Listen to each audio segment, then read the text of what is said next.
Today I am with Rohit और आज ये बताएंगे कि कैसे इन्होंने स्ट्रेटजी क्या क्या फॉलो करी ये अपना जेईई एडवांस निकालने के लिए, और इन्होंने क्या क्या रिसोर्सेज से हेल्प ली और किन किन आप स्टैंडर्ड रिसोर्सेज से आप हेल्प लेके बेनिफिटेड हो सकते हैं, और इन्होंने लास्ट मिनट में क्या स्ट्रेटजीज फॉलो करी अपने रिवीजन के लिए, और इन्होंने ऑनलाइन और ऑफलाइन में कैसे हेल्प लिया, और इन्होंने कैसे अपने जो टीचर्स थे उनका गाइडेंस कैसे फॉलो करा, और इन्होंने अपनी जो स्ट्रेटजीज हैं वो कैसे बनाई, और इन्होंने कैसे फिजिक्स केमिस्ट्री मैथ के लिए क्या इनकी स्पेशल स्ट्रेटजीज थी।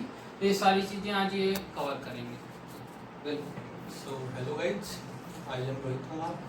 सो बेसिकली आज मैं बताना चाहता हूँ कि कैसे अपन प्रिपरेशन को अपने बेहतरीन स्टैंडर्ड तक पहुँचा सकते हैं। जैसे कि अमृत एंड ऋतिक ने सारी चीज़ें बता चुका है, बस मैं अपनी एक चीज़ सजेशन करना चाहता हूँ कि प्रिपरेशन के टाइम पर आपको क्या करना चाहिए। तो मैं जब प्रिपरेशन करता था तो मेरे उस टाइम पे मैं short note plus PYQ question मेरे लिए बहुत बेनिफिशियल होती है। जब लास्ट 2 मंथ 3 मंथ बच्चे थे तो उसमें मॉक टेस्ट इंपॉर्टेंट होते हैं। अगर आप 10 to 15 years previous years question लगा लेते हैं तो उसमें आपको जेईई एडवांस हो या जेईई मेंस हो, उसमें आपको बहुत बेनिफिशियल होता है। अगर जिससे कि आपको पूरे गो थ्रू पता लग जाता है कि जेईई एडवांस आपको किस तरह से टाइप के क्वेश्चन पूछती है, आपके दिमाग में वही चलता रहता है। और मैं तो बस यही सजेशन देना चाहता हूँ कि स्टूडेंट को कि PYQ very very important and short note is also very very important. Last के 2-3 मंथ में अपन पूरा सिलेबस कंप्लीट कर नहीं सकते, तो जो भी अपन शॉर्ट नोट्स है वो गो थ्रू कर सकते। तो मेरा तो बस स्टूडेंट को यही सजेशन है। तो आपने जैसे जो शॉर्ट नोट का बताया, आपने शॉर्ट नोट को प्रेफरेंस दी थी, तो आपने जैसे कि शॉर्ट नोट्स किस स्ट्रेटजी से जैसे प्रिपेयर करे थे आप, जैसे जब पढ़ते थे तो क्या आपने जैसे कि फिर से जैसे रिवीजन करके आप शॉर्ट नोट्स प्रिपेयर करते थे, कि वहीं जब जैसे टीचर्स पढ़ाते थे तो आप जैसे शॉर्ट नोट्स प्रिपेयर कर लेते थे, या फिर आपने जैसे जब पूरा कोर्स खत्म हो गया तब जैसे शॉर्ट नोट्स को पूरा प्रिपेयर करा, तो आपने क्या स्ट्रेटजी फॉलो करी है शॉर्ट नोट्स को प्रिपेयर करने की? तो शॉर्ट नोट बनाने के लिए सबसे पहले अपन को जो भी क्लासरूम में पढ़ाया जाता है, तो इनिशियल में तो मैं शॉर्ट नोट नहीं बनाता था। सबसे पहले तो मैं चीज़ों को जो भी कोई फॉर्मूले हुए, कोई थ्योरी हुई, उसको मैं याद करता था बेसिकली। जब मेरे को लगता था कि ये फार्मूला में बार बार कोई पेपर देने जाता था, कोई मॉक एग्जाम देने जाता, मेरे को उसमें वाई मिस्टेक हो रही है, तो मैं शॉर्ट नोट्स में जो भी मुझे फॉर्मूले याद नहीं हो रही या फिर कोई मैं मॉक टेस्ट देने जाता था तो उसमें कोई न्यू कॉन्सेप्ट बिल्डअप हो गया, अलग से टाइप से क्वेश्चन फ्रेम हो गया, या फिर मैं वाई मिस्टेक कुछ क्वेश्चन मेरे को जानते हुए गलत हो पा रहे, तो उस चीज़ को मैं शॉर्ट नोट्स में ऐड करता था बेसिकली।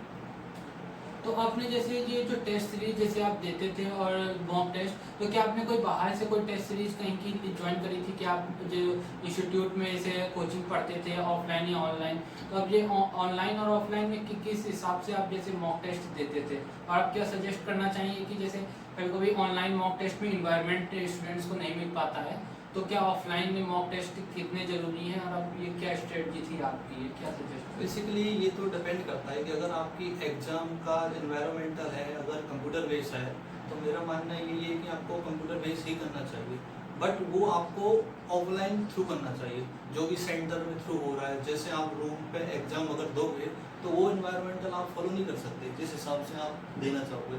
तो मेरा मानना ये है कि अगर आपका एग्जाम कंप्यूटर बेस्ड है तो कंप्यूटर बेस्ड ही देना इंपॉर्टेंट होगा, बट सेंटर पे जाओगे दो, इससे जाके आप थोड़ा अपने आप को मोटिवेट कर पाओगे, थोड़ा बहुत आप उसके लिए अच्छे से प्रिपेयर कर पाओगे। रूम पे रहना इतना मेरे लिए बेस्ट नहीं था, बस मैं यही सजेस्ट करना चाहता हूँ। तो आप जैसे कि क्या सजेस्ट करना चाहोगे मॉक टेस्ट में, जैसे जब प्रिपरेशन कभी कभी चल रही होती है तो कुछ स्टूडेंट्स मॉक टेस्ट नहीं देते हैं और उससे भागते हैं, तो उनका रिवीजन बहुत अच्छे से नहीं हो पाता है और वो जितना भी पढ़ते हैं वो भूल जाते हैं, तो फिर लास्ट में उनको बहुत कम याद रह पाता है। तो आप जैसे क्या सजेस्ट करना चाहोगे मॉक टेस्ट का, जब जैसे प्रिपरेशन का फेज रहता है तो उसमें आप मॉक टेस्ट को क्या इंपॉर्टेंस देते हो, और आप जैसे क्या उसका लिए सजेस्ट करोगे? बस ये बहुत इंपॉर्टेंट चीज़ पूछी सर ने कि मॉक टेस्ट तो बहुत इंपॉर्टेंट। तो मैं क्या हुआ था कि जब मैं प्रिपरेशन करता था तो इनिशियल टाइम पे जब मैं मॉक टेस्ट देता नहीं था, मैं बहुत सारे मॉक टेस्ट को छोड़ दिए थे। तो ये मेरी सबसे बड़ी प्रॉब्लम थी कि अपन को जब भी मॉक टेस्ट हो सकता है, आपने भले कुछ पढ़ा हो या नहीं पढ़ा हो, जो भी क्लासरूम में, तो आपने कम से कम एक बार तो गो थ्रू कर ही लिया होगा। मॉक टेस्ट जब भी लो आपको देना जरूरी है, मॉक टेस्ट तो गिव अप करना ही नहीं है। मेरा तो सजेशन यही है स्टूडेंट कि जब भी आपको, मतलब मेरे हिसाब से तो पर वीक आपको एक मॉक तो हर सब्जेक्ट का निकालना ही इम्पोर्टेंट है। Mock is very very important. तो आपने जैसे कि ये जो लास्ट में जैसे जो फेज रहता है जेई एडवांस का और मेंस का भी, जैसे 1-2 मंथ में जो आपने रिवीजन करा, तो उसमें आपने मॉक टेस्ट में कितना जैसे आप वो फोकस करा? क्योंकि जैसे कुछ लोग होते हैं ये मॉक टेस्ट से रिवीजन करने की सोचते हैं कि जैसे बहुत सारे मॉक टेस्ट दे तो भी रिवीजन हो जाता है। तो आप जैसे इसमें क्या सजेस्ट करना चाहोगे? रिवीजन में भी कोई मॉक टेस्ट लास्ट में हेल्प कर देते हैं, तो इसमें आपने क्या स्ट्रेटजी थी लास्ट के मिनट्स में? इसमें मेरा ये सजेशन है, जैसे कि अपने कोई भी एग्जाम हो रही है तो अपने लास्ट 2-3 मंथ बचते हैं, तो उससे पहले मैंने मेरे सारे शॉर्ट नोट्स है पूरी तरह से डिफाइन कर लिए थे, पूरी तरह से अच्छे से प्रिपेयर कर लिए थे।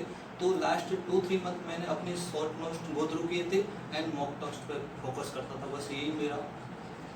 बहुत अच्छे से बताया कि आपने कैसे क्या क्या रिसोर्सेज से हेल्प ली और कौन कौन से स्ट्रेटजीज आपने फॉलो करी। और आपसे ये लास्ट क्वेश्चन है कि आपने जो टाइम मैनेजमेंट रहता है तो उसमें आपने टाइम मैनेजमेंट के लिए कब से फोकस करना स्टार्ट करा था? जैसे कि क्योंकि स्टूडेंट्स रहते हैं कि कुछ कुछ जो क्लियर करते हैं वो शुरुआत से ही जेई एडवांस का टाइम मैनेजमेंट का फोकस करते हैं, तो आपने जैसे कि ये टाइम मैनेजमेंट का कहाँ से सीखा और आपने इसके लिए क्या स्ट्रेटजी थी आपकी कि टाइम उस गिवन टाइम में ज़्यादा से ज़्यादा आप अपने आप से आउटपुट आपसे ले पाएँ और ज़्यादा से ज़्यादा जितना भी आपको आता है उसका 100% फोकस और आउटपुट दे पाएँ? तो उसके लिए आपका क्या स्ट्रेटजी था टाइम के हिसाब से?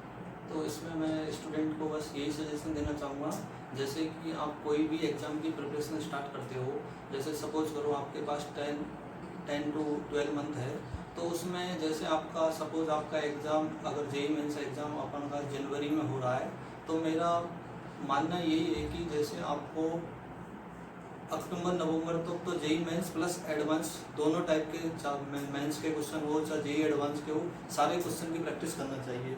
लेकिन उसके बाद जैसे ही अपना जेई एग्जाम पास आ जाता है, जैसे 1.5-2 मंथ बचता है, तो उस टाइम पे अपन को जेई एडवांस वाले क्वेश्चन को नहीं करना चाहिए, ओनली फॉर मेंस के लिए फोकस करना चाहिए। और जेई एडवांस के लिए अपन को अलग से टाइम मिलता है 3-4 मंथ, उसमें आप अच्छे से प्रिपरेशन कर सकते हो। तो ये इसमें मेरा यही सुझाव। थैंक यू सो मच, आपने बहुत अच्छे से बताया कि कैसे कैसे आपने स्ट्रेटजीज फॉलो करी, लास्ट मिनट में आपका क्या था, और आज इससे आप दूसरों को बहुत बेनिफिट होगा। और ये आपने टाइम मैनेजमेंट का और अपना जो मिस्टेक करी वो भी बहुत बताएं। तो आपका कोई ऐसा स्पेशल मिस्टेक जो आप जैसे करा और आप दूसरों को सजेस्ट करना चाहोगे कि वो मिस्टेक जैसे ना करें दूसरे? हाँ, मेरा यही मानना है कि जब भी आप कोई पेपर को पढ़ो तो पेपर में जो भी कोई क्वेश्चन आता है उसको सही से रीड करना।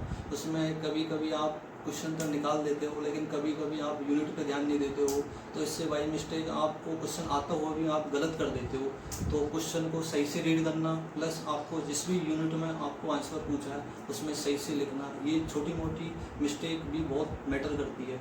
छोटी छोटी चीज़ों पर ध्यान दोगे जब भी आप अच्छे मार्क्स अचीव कर सकते हो, यही मेरा सजेशन है। Thank you.